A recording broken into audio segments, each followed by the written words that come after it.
Hello and welcome to episode 156 of the world's first Paul Weller fan podcast. I'm Dan Jennings, and 10 years ago, I gave up my live stream and career as a radio presenter with one big regret: never getting to interview my hero, the legendary singer, songwriter, and musician, Paul Weller. This podcast exists purely to solve that issue. Welcome to Desperately Seeking Paul. On this episode of the podcast, we take a journey from the Jam to the Style Council to Paul Weller solo via two superfans who have some incredible connections with the Weller setup. What you're going to hear is a wonderful love story from David Rowe. A story that kicks off with him and his partner, Joe White, meeting at school in 1978 and forming a great friendship through the music and live performances of the Jam. We'll take a journey through some of the 450 live shows that they've shared together and a wonderful connection during the Style Council years when they started ad hoc merchandising work for Brian Hawkins. He's the fellow who done the Jam merchandise before moving on to the Style Council. So we're talking selling programs after gigs, gradually getting to the point where they're helping to set up. They're traveling with Brian all over the country, even to the US during the Paul Weller solo years as well. You're going to love this one. Let's get into it. David Rowe, thanks for joining me. Thanks, Dan. Thanks for having me. It's been a long time. Yeah, we've been talking about this for a while, and I can see why we need you on, right? Because all the merchandise there that's in the background, all the posters, the stuff from Weller, from Heavy Soul to the Weaver to Friday Street to the Movement. You know, you love this fella, presumably, right? Yeah. I mean, it's weird, really, because it's a love of Paul Weller's music, you know, and the bloke, you know, and it's also my partner as well. We're both into Weller. Yeah, we were both into Weller, and it's a proper love story, really. We first met in 78. We met at school. She'd come down from London, and it was her first day at school. She walked into this history class that I was in, and she didn't have her school uniform, so she had her monkey boots and her Levi's and her Fred Perry. And I think I wasn't really that much into that sort of I was into ELO and, you know, stuff like that, you know. I love a bit of ELO, but, you know. So she was a bit ahead of me, like, you know, but it was like, that was my year of change, really, because, you know, then all my cons and the whole two-tone thing, we just both went with that, really. We were just, but that was where I first met her. We were both getting into the sort of quadrophenia and the mod thing. So it was a bit of the mod revival thing as well that came along, and just the energy of the music, really. Joe went to see the Jam I think it was in London in 1980. That was her first gig. I think April 1980. I think Hammersmith. I had to wait a bit longer for my first gig. But I think once you saw the Jam live, they were just so it was just a wall of sound that, you know, how can three people make this noise, you know? And it was the whole crowd thing. It was just full on. And I think we just got that bug from there on. I love the fact that, I mean, whenever anybody has been on this podcast and they start talking about the Jam live, they all, I mean, then there's no exception from John Wilson to Billy Bragg to yourself. They all go a little bit misty-eyed. and you're taken back there to your youth and being in it, right? Yeah. My first gig was at the Cornwall Coliseum, which is sadly no more. But it just takes me right back there to those gigs. It's funny because it takes you right back there, but they were a blur. They're a blur now, obviously, but just that whole sort of like, hairs standing up on the back of your neck kind of feeling that. And I can still get that when I listen to Dig the New Breed loud, you know?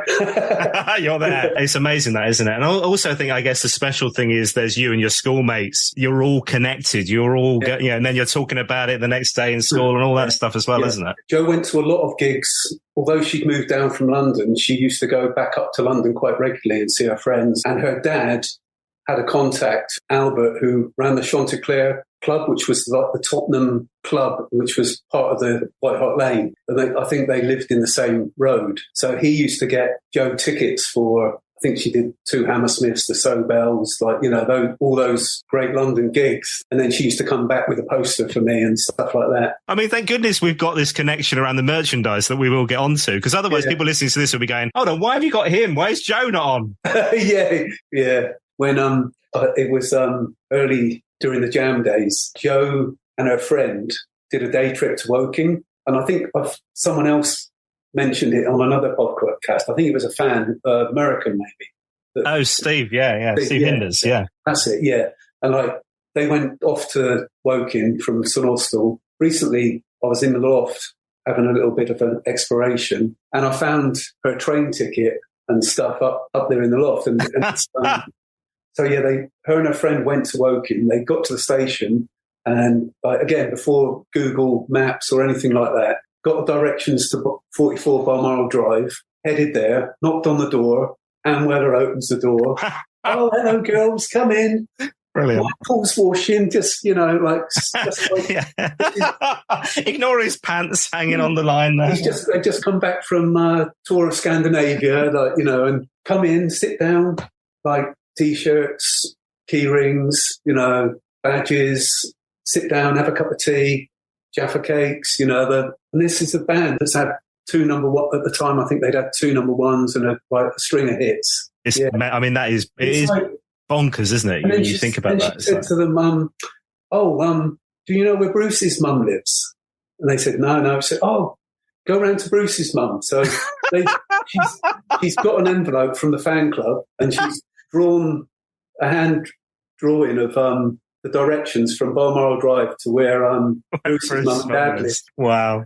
I found that up in the loft as well, and it's an stuff. This is wonderful. Oh, we have to see this stuff. So they then went to Bruce's mum and dad's and sat and had a cup of tea there and spoke to, I think it was, I've forgotten their names now, Nellie and someone, I think Bruce's mum was called. But she was a refugee during the war, and she got moved to St. Austell. So it was kind of weird. There was a lot of connection there. But while they were talking, Bruce walks in and sits down and chats and leaves, and it's like, you just couldn't make it up, really, could you? That is mental. And then they go back home on the train, and for such a big band to still be so open. I think her diary says Anne opened the door, and I think Nicky was there as well. Yeah, they ended up with loads of merchandise and.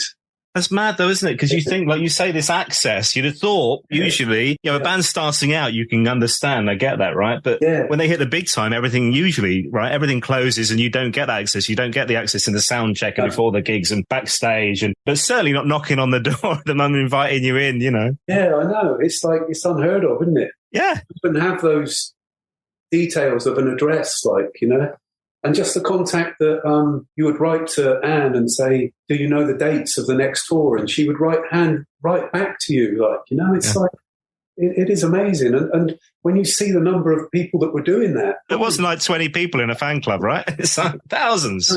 The openness and the sort of it wasn't a fake sort of thing. It was just a very, very much openness that they had as a family, I think, John was like it as well, Clearly that has also helped to those connections are even deeper because of that personal connection, right? It's not just the band and their music and stuff, but the access that you had to the bands and to the parents and the family. You felt like you were part of it, didn't you? Yeah.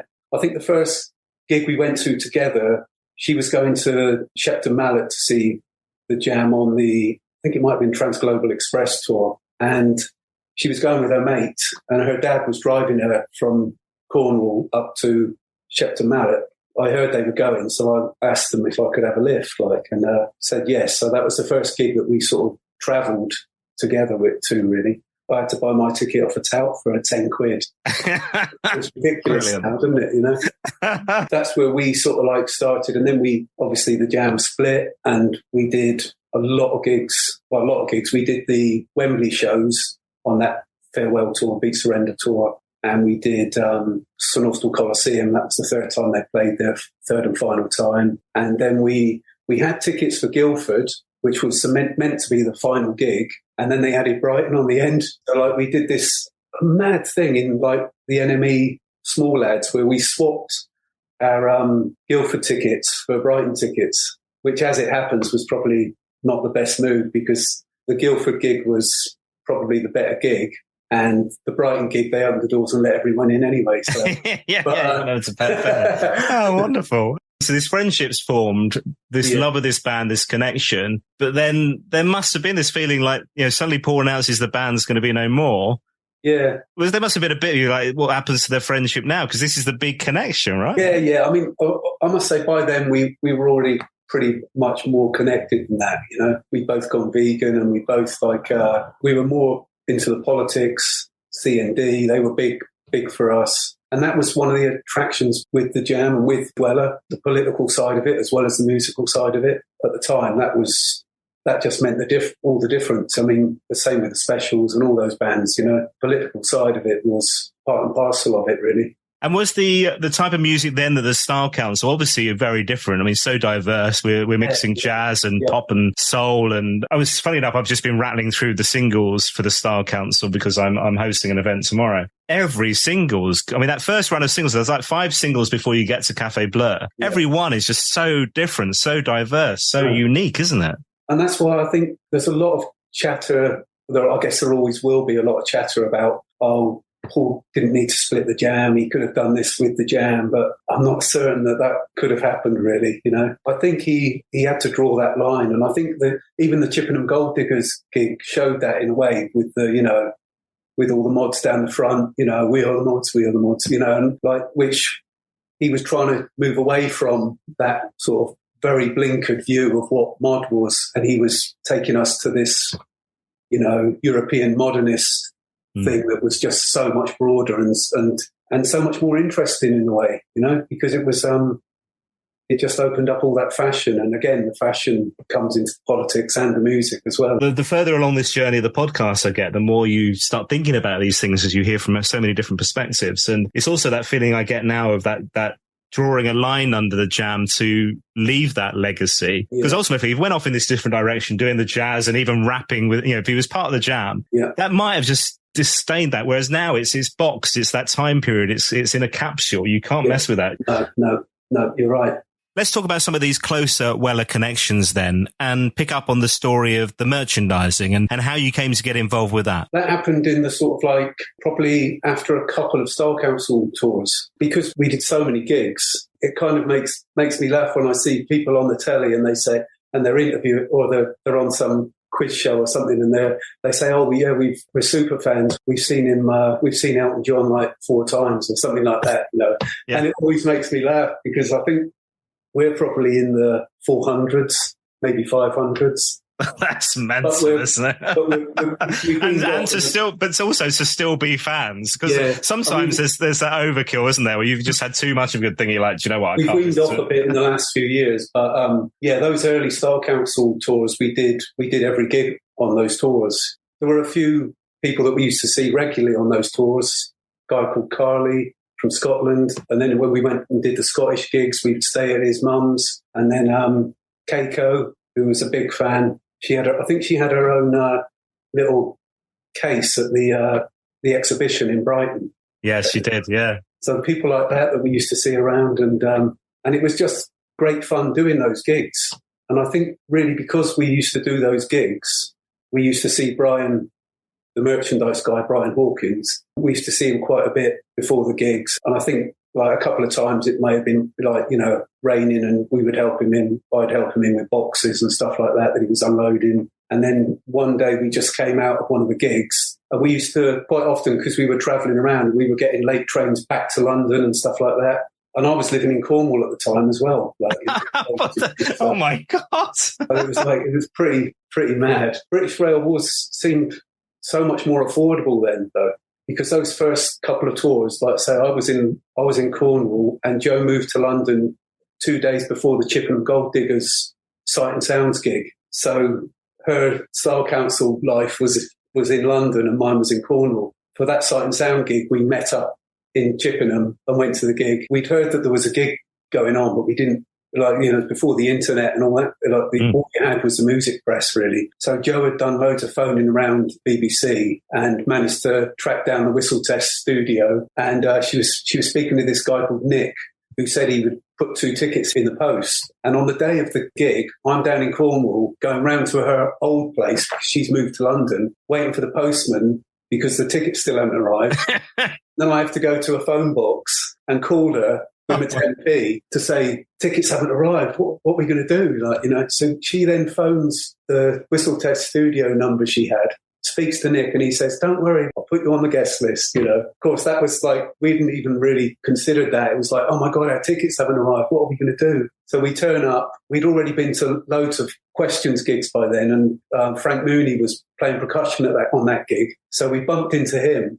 And he said, "Oh, you all right?" And we said, "Yeah, well, we think we're on the guest list, but we haven't seen this guy Nick yet." And he said, "I'll put you on the band's list anyway." We ended up being on the guest list twice. And we stood in that hall. We didn't leave then. We just stayed in there, and we watched the sound check, and we watched the interview that Weller did with, I think it's Richard Skinner. And then it was a few days later, the tour started. I'm not sure if it was Glasgow Apollo on that tour, which was the last night of that tour. They did this thing with the Style Council. With the jam gigs, there was a big sound check where people were allowed in, which they didn't really do with the Style Council. But they did do this sort of informal meet and greet thing after gigs. So like a small band of people would end up forming around the front of the stage, and Chris, the security guy, would come and march you backstage. I love the fact you know the names. Yeah, and Paul and Mick would be sat there in the dressing room, and you would sort of like go through and get your autographs, have a chat, take photos, and sometimes Steve White would be there, sometimes Steve Stadelnik would be there, different people would just be around, and so they used to do that quite often. It was quite ad hoc. Sometimes they didn't do it, but right. After the Glasgow Apollo gig, I found my diary for that year recently, and it's got this little note in it saying that I was nearly chucked out of the gig because I had a camera, Kodak Instamatic camera, and they tried to chuck me out for taking photos. But Jill, Paul's partner at the time, was working on the merchandise stall, and she saw them trying to march me out, and she took the camera on the merchandise stall, and they let me back in. And after that gig, we went backstage, and this is so many people in your podcast have sort of said this, that he said, "Oh, I think I remember you from the Gold Diggers gig. You were down in the hall," and he said, "I nearly came down to say hi, but we were doing the interview, and I nearly came down because I really liked your pink Lacoste cardigan you were wearing." Oh, result. It's like, this is like 2 or 3 weeks later, and he remembers a face, and I think that's what he is very, very good at.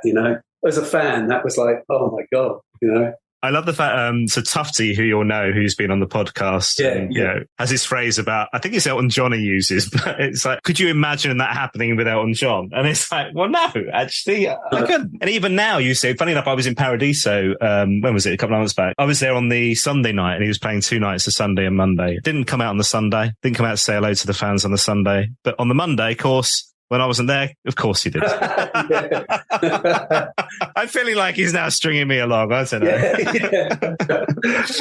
Like cat and mouse. It's like Tom and Jerry, Little events like that where we knew Jill and Brian, and Nikki was often working on the merchandise as well with Janelle and Sonia. They were the other two that were always doing the merchandise. And one day we went back to get our bag, and Brian said, "Oh, would you mind selling a few programs?" Yeah, no, and he had money belts ready, so we whipped on these money belts, and I went by one of the doors, and Joe went to the other door, and we just shouted, programs, and just gave it and it was just amazing how many we sold in just that emptying of the hall, at the end of the gig. And I think it sort of like clicked with Brian, really, that it was a miss. These people are just walking out the door. They look at the merchandise store with like crowds of people around it, and they just think, "Oh, I can't really be bothered." But if it's there right in front of them, then they were buying a program, So we probably sold like 100 or so programs that would have just walked out the door that time. I think it was like, and then from then on, we just started doing that. And it just became more and more regular. The gig program seems like such an old-fashioned type of thing, doesn't it? Yeah. But they are beautiful. I mean, I had the solo ones from the match day program. We'll get into the solo years in a bit, but I've been going back and getting, off eBay or whatever, the old ones, because they're really helpful for research, if nothing else, right? But just to have them as a collector's thing is lovely. And you can't imagine going to gigs. This is still a thing, I mean, it's certainly not a Weller thing now, but I've not seen this at any gig in recent years. No, I don't know. And they're great, aren't they? Yeah. No, I think it is a lost thing. Yeah, it probably is. Yeah, it's weird. But they're great to look back at. Obviously, some of them are better than others, but it's it real kind of captures that moment in time, doesn't it? It does. Especially with a band like the Style Council, that there was so much change going on there that it did capture a time, and the early Paul Weller movement stuff as well, and the early solo stuff. But so that's where we really got into it. That's how we got into the merchandise, and we would do that regularly. We were still buying our tickets, but it became like we would buy our tickets, and then because at the start of the tour we didn't really know if we were going to be doing it or not, like, you know, so we would buy our tickets anyway because we wanted to go to those gigs and we didn't want to leave it a chance. And then we would see Brian, and sometimes we would get there before him, and he had a big case that went around with the crew.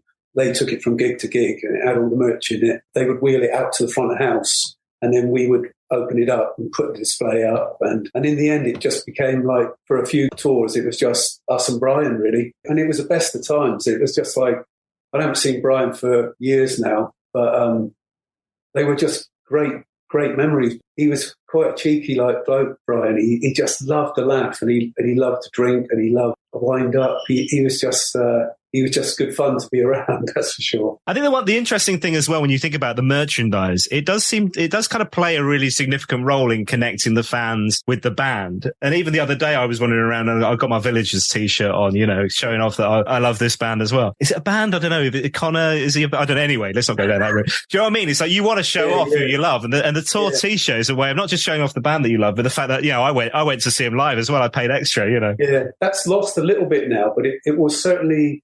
I think that's where, probably because music's changed quite a bit, and like it was just like wearing a badge. It was like back in the sort of 70s and 80s, there was a whole, you liked one thing or you liked the other thing, and you know, there was a lot more sort of like culture. There was a lot of different like music genres that you couldn't like one and the other. You had to just like one, and I think music's got a little bit more open now.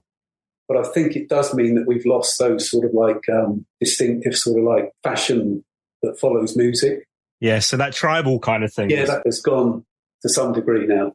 And I think probably the T-shirt has gone a little bit because of that as well. I just know Brian talking about hundreds and hundreds of T-shirts they sold at jam gigs. It was like nearly every other person in that hall would buy a T-shirt, at least one T-shirt. I don't know what Brian is doing these days. He told me this story when he had a duffel bag full of like cash after a gig. He went to I think it might even have been the day after, and he was at a swimming pool, and he left it in the changing room, on the seats in the changing room, went into the pool, and then suddenly thought, oh my God, and came back and it was still there, but it could not have been there. You know, and it's like thousands of pounds. Like, so yeah, he was a character. Yeah, I've been trying. He is on my list, and I think you might have mentioned. This is Brian Hawkins, right? Yeah, that's right. Yeah, yeah, I know. I know he's on Twitter, or somebody's on Twitter, but I haven't managed to connect. So, Brian, if you're listening, yeah, we'd love you on, man. That'd be great. Yeah, it'd be a good chat.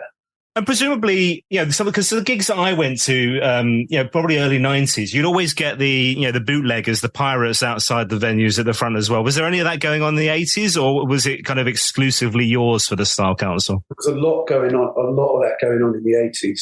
There was the General Election tour, Cost of Loving. I think that was probably the first tour that we had our Access All Area laminates. And it was like, oh my God, like, you know, not that we ever used them to go anywhere. Yeah.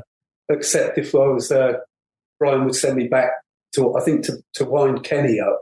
Brian would send me backstage to fill up an ice bucket for a bottle of champagne. And we would have a bottle of champagne on the merchandise store, which was probably, looking back at it, was probably not a good look. But, yeah. This is how many T-shirts we've sold, folks. Yeah, that's where it was heading, like, you know. And so, yeah, that's the only time I probably used that, other than to, you know, walk around the hall, like. But yeah, so that on that tour, yeah, we did have quite a few incidents with touts. They would be pretty aggressive in their sort of like coming into the hall. They would come into the foyer and try to sell in the foyer, and like try to make people think they were official. And the first night of that tour was down at Newport.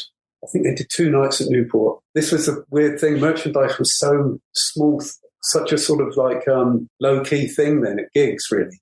I mean, we were selling a lot of merchandise, but the hall never really took a cut of it, or the manager would come out and you'd give him a couple of sweatshirts and a few T-shirts for one of his children who liked the band or something, and that would be it.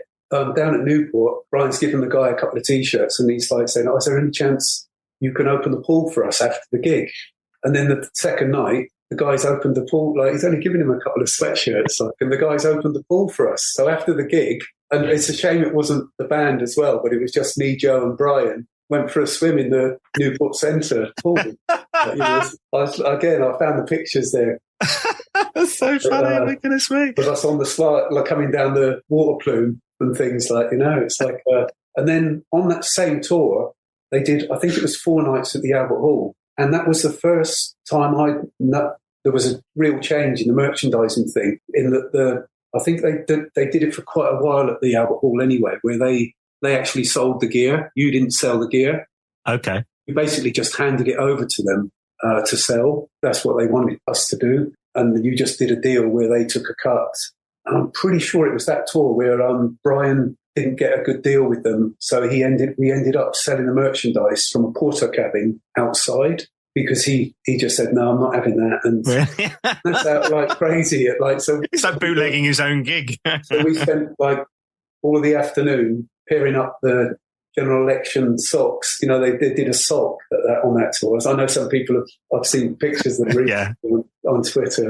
And we would sit there in this porter cabin in the afternoon pairing. They all came like as one just big bag of socks. So we would pair them up like all afternoon. But because we were selling outside, we were amongst sort of like the touts and stuff. So Brian hired a couple of security guys and a bloke with a dog to keep the touts away from the sort of private bit around the Royal Albert Hall. And that did get pretty nasty. There was the same touts, unofficial merchandisers would follow a tour as well, because obviously they had them all these T-shirts. Yeah, of course, they're doing the whole run, right? So you're seeing them every night. So I think we were like pretty well tooled up in the white transit that we were driving around with for the rest of that tour, because it did get a little bit nasty. And at this point, the Style Council in live, they do start winding down a little bit after, 87, don't we? Again, it's quite sad, really. We were just getting into it, and that was the last, I think there was the Renaissance tour after that, quite a small little tour, but I think that was pretty much it then. Yeah, well, 88, I think we don't get a tour, we just get a benefit. And then, we get Japan in 89 and the infamous Royal Albert Hall gig. So you mentioned the Royal Albert Hall. Were you at that final one? Yeah.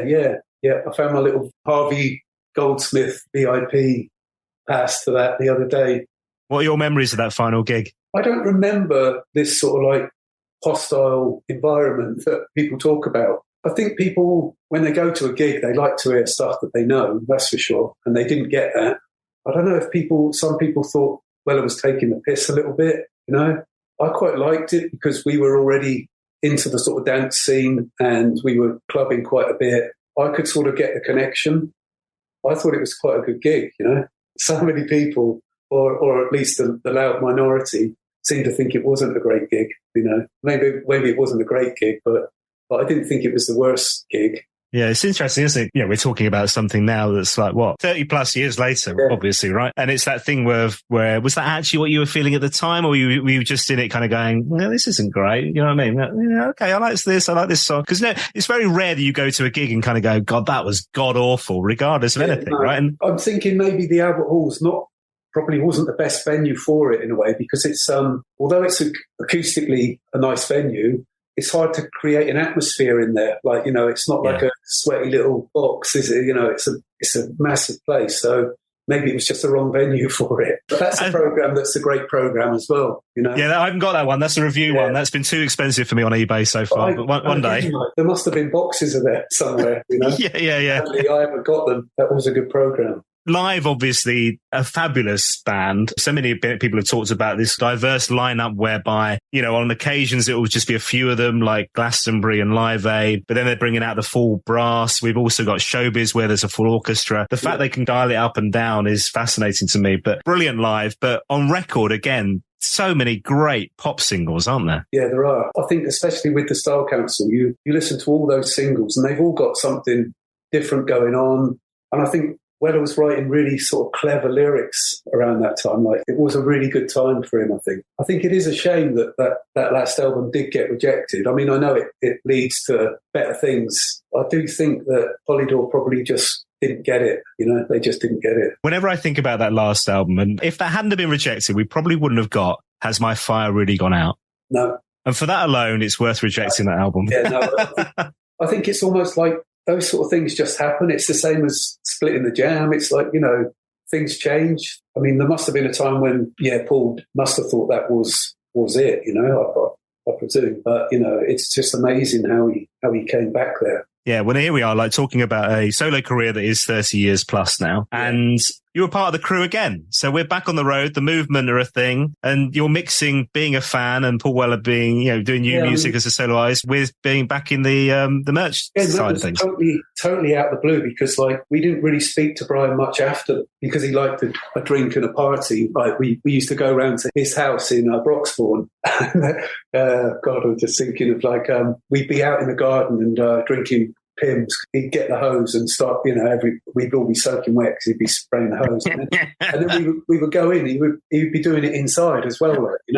He was probably more rock and roll in those respects than anything we saw on the tours. It was probably the biggest house I'd seen at the time. A pool table in his lounge, and you didn't hit the walls when you queued. Yeah. So it was a fairly big room. It's like, wow. And a sauna. You're like, merch is the game I need to get into. Yeah, right? Yeah. I mean, I think it was. And he always had this thing with John. And again, I don't know how they work, what the deals were. But John would come out and say, how's it going? And Brian always had this thing that we were told to do where, we would say, not bad, not bad.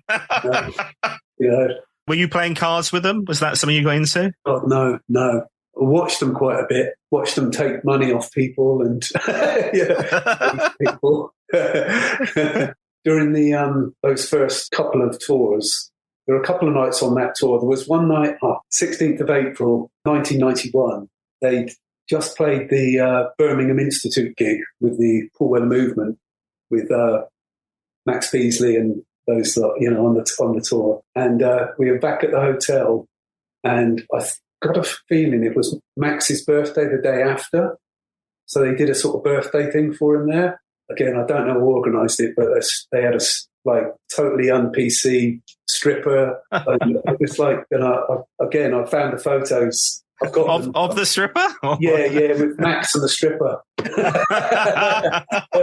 And a lot of whipped, Wow. They are available for a fee, Max, if you want to get in touch. No. I've got the originals are in Hatton Garden.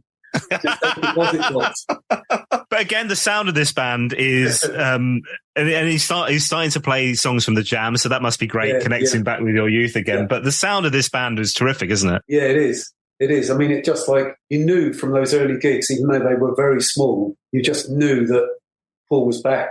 I'm not too sure if he knew it at the time. I think he was still having a lot of doubts about where it was going, and certainly on those tours, he was very relaxed. And I don't know if that came with not having all that, pressure and baggage that he'd been carrying around with the Jam and then the Style Council towards the end, where there's expectation. And I guess it was the 90s as well. So it was maybe he was in a different place, But there was certainly, I think it was the Bowler Hat Hotel. We sort of had a big, towards the end of that, one of those tours. And we were after Liverpool Royal Court gig, I think it was. And we were back at the hotel. Kenny and John are taking all the hard-earned money off one of the caterers down in the bar. And upstairs, we had this big room party where everyone that was there was in that room, it was and it just went on all night basically. And I got up the next day. We were driving around in our little Fiat Panda on those tours. We would be coming back to London from some, and we would go to I forget the T-shirt place in Kentish Town. Fifth Column, we're a big T-shirt producer, so we used to go there and pick up more T-shirts and load the Fiat Panda with boxes of T-shirts, and then drive back up, to wherever the next gig was. But after that Liverpool gig, the next gig was Portsmouth, so a long drive to Portsmouth. I think I spent most of that journey with my head in a champagne bucket, being sick. I was so hungover. And then when we got down there, they cancelled the gig. This is what drive straight back. So we head back to London then. I've got a feeling that just the way that things work, when they redid that gig, because that was another thing that they always went back and did. If a gig was cancelled, they always went back and did it again. Got a feeling that Ocean Coliseum might have been one of the first gigs they supported these sort of things have a funny way of working out in the end, don't they? But yeah, that was a heavy night. And there were plenty of heavy nights, to be fair. I mean, I've read Magic, his recent book, and he talks more probably than ever of the kind of excess of the 90s. That was pretty full on, right? I didn't see much of that, but that was just one night that I can remember, What were the big selling items then? So I mentioned we get, in the solo years, we get the match day programs, which start pretty much from day one almost, don't they? Really early on. The program was a good seller. We didn't have any Weller solo socks. I don't remember those. No, we didn't. No. They didn't revisit that, or the scarf, did they? Yeah, and we only did, again, I haven't got the diaries, so I don't know when it ended for us with Brian. I think it might have been after the first couple of tours. Obviously, it was a success, all had already gone from sort of the small little university halls back up to Brixton Academy, those sort of halls. So it went up pretty quickly. I've got a feeling, I don't know if it's just because having lost so much, Paul was like, and John was aware that other people were getting better deals and merchandising was changing. There were a couple of big companies that were doing merchandise for loads and loads of bands, and you would sign telephone, number deals with them, like a 10-year deal, 5-year deal or whatever. And I don't think Brian could compete with that kind of upfront payment, and they went their separate ways, Right. And I don't know the story. And that would have been around Stanley Road type time, would it? It must have been just before that, I think. Okay. I think it might have been just before Wildwood, around that time. So it's quite early in the rise back up. I remember we were selling Jam T-shirts at the gigs as well. And there's some people probably thinking, why were you doing that? I don't know why they were doing it, because they were sold. But I remember going round to Fifth Column with my sound effects album, because they didn't have the original artwork. So they were doing a reprint of the T-shirts, and they needed... well, they're just scanning in your album. So they took my album and scanned it. That's brilliant. Brian had been with Paul since early Jan. I don't know if he was there right at the start. And you and Joe then are back to being ordinary fans, if you like, yeah? Yeah, except with a few little perks, because obviously because Brian was and Kenny were quite close, on tours, we would quite often end up sitting at the bar with Kenny and John and Brian. We'd got to know Kenny quite a bit. In fact, Joe just spoke to Kenny. There's actually just phoned just while I was waiting for you to come. Kenny phoned, yeah. That's nice. He's... Give him my love. Give him my best wishes. I texted him the other day. He hasn't texted back. Kenny was always looking out for Paul.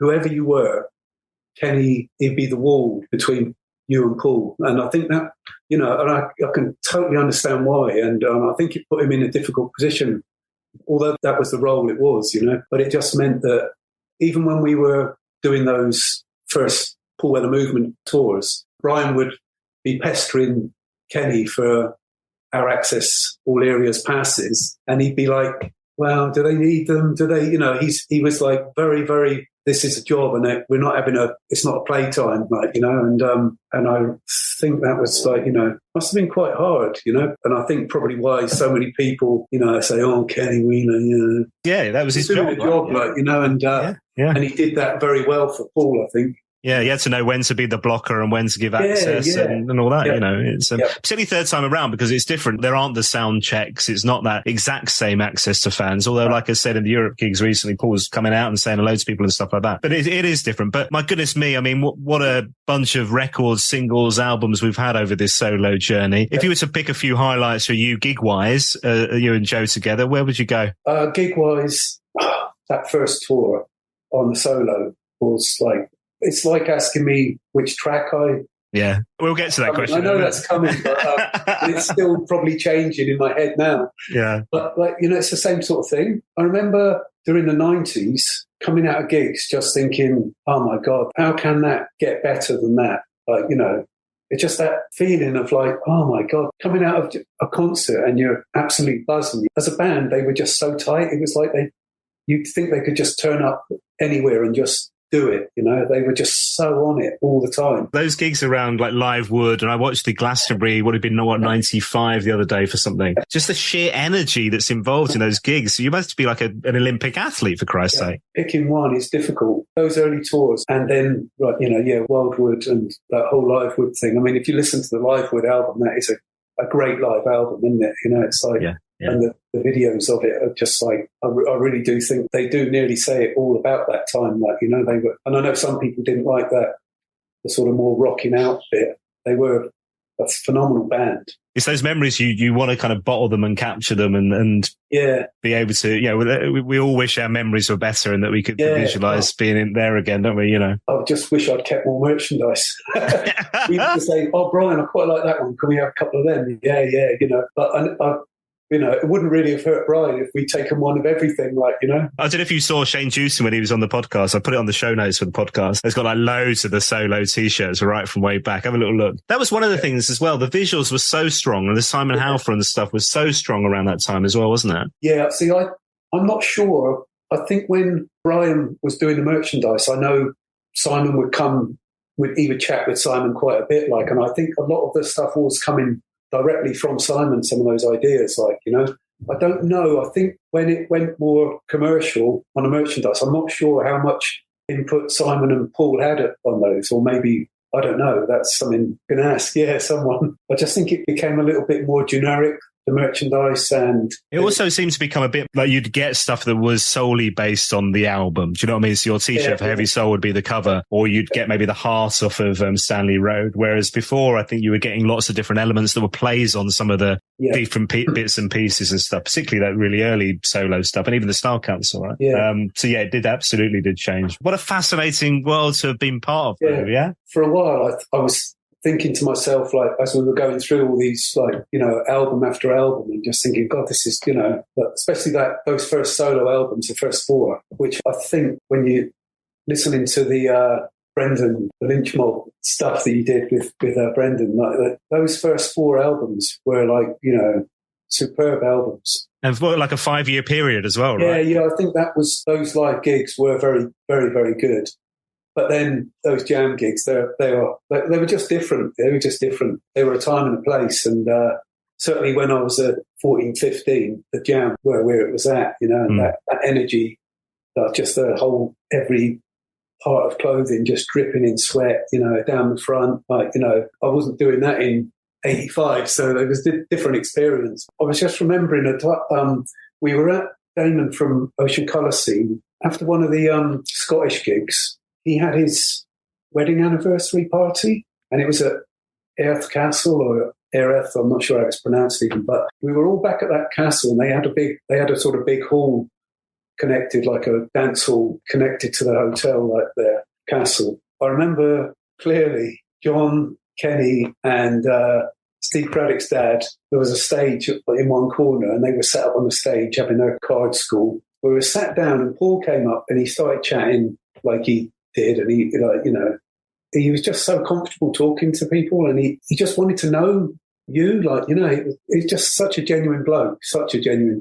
And it was around that time he was saying, "Oh, how do you think I've changed? You know, you've been around for a long time. How do you think I've changed? You know, do you think I've mellowed? Do you think?" And I don't know where that was coming from for him, whether he was going through something himself. Like, he was so, what do you think of the, you know, the gigs and stuff? And it was like, well, I think they're brilliant.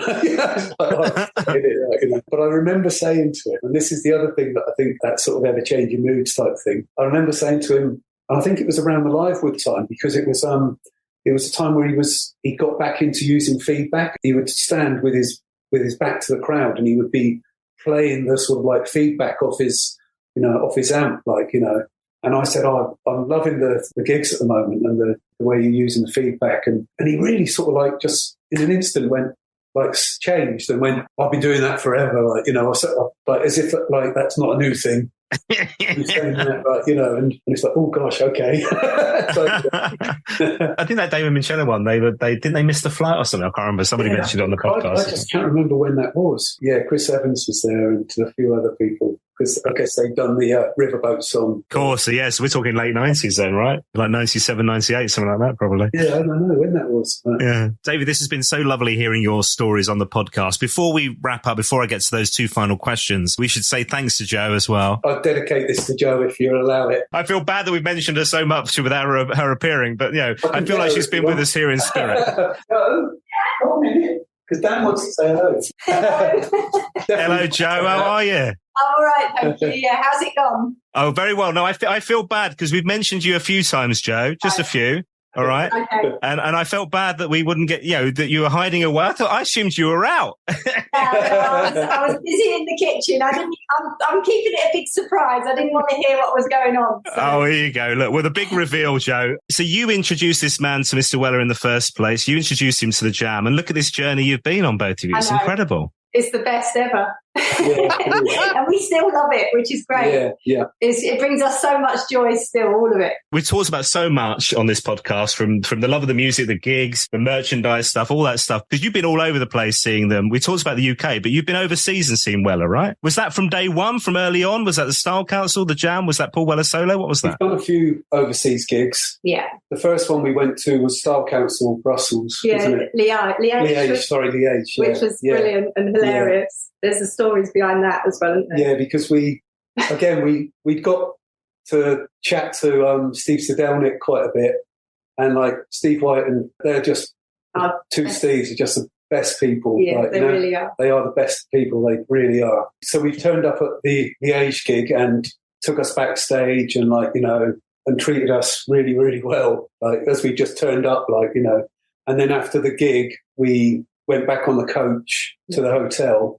And we're driving around these little streets in Liège in the coach with, I think Tracy and the Soul Squad were supporting, which is why Steve Sedelnik was there, I think. They got to this little corner and there was a car parked on the corner and they couldn't get the coach round the corner.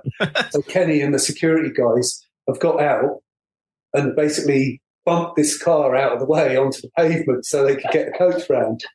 You make Kenny sound like Jeff Capes. Yeah, well, he was. I think he was bigger than Jeff Capes, Which he isn't anymore, of course. No, yeah, he was then. Back at the hotel, and we've been drinking in the bar, and we're just total fans then, And it's like, oh my god, we didn't have anywhere to stay, so we slept on the floor of. I'm trying to think who it was now. Percussion player that used to play with Steve. Gary Wallace. Gary Wallace. Oh, funny. Yeah, from the Elf and Funk Federation. And Martin Speake, the saxophonist. Oh, right. Okay. Yeah, lovely people. And they let us sleep on their floor. And then the next morning, we were still in their room and there's a knock at the door. It's Born to Lose at the door. Of course. Are they coming down for breakfast? We went down and we said goodbye and off we went. But I don't know why we didn't do the rest of that tour. I think because we were working. But, that's the thing, wasn't it? It was doing stuff. Yeah, probably. Oh, that's funny. And what about the US? You went to the States, right? We did a few. You to it. Oh, Joe's off again. All right. Lovely to meet you, Jo. Yeah. Little guest appearance, little cameo. They were doing a sort of world tour, I think. And Ryan had said after the UK gigs, Ryan had said, do you fancy a trip to the US? Paul Weller Movement. Okay, this is the Paul Weller Movement. Okay. This is Paul Weller solo, December 91. So it's like, do we want, of course we get No, we're all right. No fun. So they've flown off and we were just flying out to the America gigs. I was working at Greenpeace UK, post area, membership and stuff, in the little basement. A call came through to me and it was Kenny. And I didn't know Kenny at that stage, not very well, and it's like, yeah, it's Kenny here. We've got a problem with one of Steve's, I think it might have been a hi-hat pedal or something like that, and we need to get another one out to America. If we've got someone to deliver one to you, could you bring it out? I'm like, yeah, of course. I've no idea how heavy this is or how big it is or but yeah, of course. And he said, right, I've got some other things to work out, but I'll get back to you if I need you to pick it up from somewhere or when they're going to deliver it. And it's like, oh my God, this is really serious now. Going to America, and nothing more came of that, but it just really hyped us even more. It's like pressure's on, yeah. Then we flew out to LA. Brian had given us the address of the hotel, and we get there, and it's the Ritz-Carlton in Pasadena, like the band, because they'd flown from Japan. And in fact, I only just sort of realised how close that whole American tour was to not happening. I think it was Jacko was talking to you about the that flight from Japan. That's right. Yeah. Not liking flying, had taken like sleeping tablets and loads of alcohol and had a bit of a crazy turn on the flight. I don't know if that involved removing items of clothing or the story's getting more interesting by the moment. But it was, I think there was a time where he had to be restrained, and he was, it was like, if this doesn't calm down, you won't be getting into America. Right. Wow. That kind of seriousness, so we didn't know any of that at the time. So it's like, it may never have happened, but they did get there. I remember that first night we went to an Italian restaurant, all the band, and Paul was like in his, I don't know if he was a bit jet lagged or whatever, but he had a little t-shirt on and he was freezing cold. And Joe had a Harrington jacket. He put that on, and it came up to his elbows, but he still kept it on, which was quite funny. Yeah, we spent a whole week at the Ritz-Carlton, lounging by the pool with Helen, Zeke, Camille, Jacko, 5 nights at the Ritz-Carlton, I think it was. I know there is a picture of all the crew and the band, and I've never seen it. We were in that picture, and I've never seen it. I don't know who it was taking it. No way of tracking it down, but it did exist. And merchandise was quite slow there, really. Brian didn't really need us there to sell merchandise, It was a great treat. They did one show in New York after that, and we stayed in New York. They stayed at the Drake. Again, the first night, they had no rooms for us, so we slept on Simon, the lighting guy, slept on his floor. Well, no, he gave us his room, actually, and he shared with someone else. Again, such generous people, Wow, this is fantastic. We went out clubbing with, I've got some nice pictures of, we went out clubbing with Camille, Zeke, Jacko, and Helen to this, it was Giant Step, which was like the Talking Loud acid jazz equivalent in the US. I forget the guy, Marcus Bernstein, he was like the founder of it, and he was there, and I've got a nice picture with him and Joe, with Zeke, Camille, and Helen at the club, and when we ended off going to someone that Camille knew, a friend of his who lived in New York, into some flat, until the early hours, and that's really nice people. Every single one in that band was just top people. Weather has surrounded himself not just with great musicians, but just top people as well. As you know, listening to the podcast, I've got 2 questions for you before you go, okay? So number 1, you're allowed one Paul Weller song for the rest of your life. It can be the Jam, the Style Council, or solo. David, what are you going to go with? Yeah, I think I'm going to go with the Jam just because of all the connections that it's got, and the sort of I think it would be something sort of although I like the way they changed, I just love the sort of power of sort of Set the House Ablaze. And when I listen to it on Dig the New Breed, it just takes me right back there. So it would be that power and that the Jam gave. Set the House Ablaze. We haven't had that on the podcast, but that is a corker. And you're right, that version, the Dig the New Breed version, is fantastic. Yeah. Final question. So, as you know, the purpose of this podcast is to get to that interview with Paul Weller. It was my one big regret from being a radio presenter and then giving up my career as a radio presenter. One big regret, not getting to interview Mr. Weller. So if it happens off the back of this podcast, what should I ask him? Yeah, again, I've had a long time to think about this. I must say it's probably more difficult than picking a track, because you just pick a track and it's it'll be a different one tomorrow. But asking him a question, it's I probably want to go outside of his music, his clothes. I want to ask him, has he developed any hobbies outside of those core things that he does? Has he got a secret model railway tucked away in the back barn? Has he got a nice little allotment patch? Is he into jam making? Has he developed anything outside of family and music and fashion? Nice. A little hobby. There must also be, as a father, there must also be things that he has to do with the kids. Do you know what I mean? It's like making the space rocket out of toilet rolls and things like that you do. It's all that crap. He fixed model or two and got into it. Yeah. He loves a bit of the Lego. Yeah. That's a brilliant question. David, this has been so lovely. Thank you to you. Thank you to Joe as well for that cameo. And thanks. This has been lovely to hear your experiences as fans, but also these connections, the merchandise stuff has been really interesting and fascinating as well. So, man, thanks so much for joining me. Thank you, Dan. It's been a pleasure. My thanks once again to David Rowe for joining me on the podcast. Cheers to Joe as well. Much appreciated. Lovely to chat to you too. What a story. around 450 live shows, some incredible connections with the Weller setup. And I tell you, this is one of those ones where you have to dive in to the show notes for the podcast as well. Not only have we got exclusive images for you on the website, but also some of the stories, some of the elements that we just didn't have time for on this episode as well. So do dive in, head to my website, paulwellerfanpodcast.com. And whilst you're there, head to my store. You can find our own exclusive official merchandise. I should get David and Joe on the case in terms of selling this stuff, for goodness sake. It'd be brilliant. You can find our mugs, our tote bags, our mobile phone covers, our t-shirts, even our sweatshirts for the winter as well. Just head on there to our store. And whilst you're there, if you fancy it, you can buy a virtual coffee as well. Doing that gets you a shout out on the episode of the podcast. Grant, thanks to you for your virtual coffee. Hello to Colin and Jennifer Marsh, who say, loving the podcast. It's insightful and something I look forward to every week. Well, thank you. Hello also to Martin Morrill. Hello, Brian G. Thanks to you for your virtual coffee. Hi, Mike Steer. Much appreciated. Hello to Ron, who says, great show and super guests. Thanks, Ron. Thanks to all of you for getting involved. If you'd like to support us financially, it's always appreciated. The cost for this thing with the website, the Zoom subscriptions and all that kind of stuff are nuts. So really do appreciate you heading into my store and getting a virtual coffee for £3. You can even subscribe and do it monthly if you fancy as well. You can get in touch on social media as well. You'll find me on Twitter. It's @WellerFanPod. Actually, is it called Twitter anymore? Is it X now? It's so confusing, right? But anyway, @WellerFanPod, get in touch. And you can find me on Facebook, Instagram, and Threads. Just search for Paul Weller Fan Podcast. Thanks for listening. I'll see you next time.